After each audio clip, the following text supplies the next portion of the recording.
అన్నమయ్య జిల్లా రాయచోటిలో జిల్లా విద్యుత్ అధికారి సోమశేఖర్ రెడ్డి ఆధ్వర్యంలో అంతర్జాతీయ ఇంధన పొదుపు వారోత్సవాల అవగాహన ర్యాలీని నిర్వహించారు.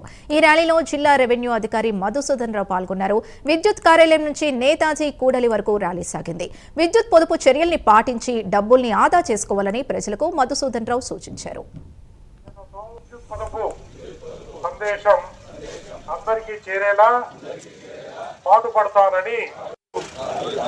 ఒక చక్కని పర్యావరణం అందించేలా ఇంధన వనరులను బాధ్యతతో వినియోగిస్తాను. విద్యుత్ పొదుపును నా దినచర్యలో భాగంగా చేసుకుంటాను. సహజ వనరుల్ని రక్షించుకునే కాపలాదారుగా ఉంటాను. అత్యంత విలువైన విద్యుత్ శక్తి ఏ రూపంలోనూ వృధా కాకుండా ఎల్లవేళలా జాగ్రత్తగా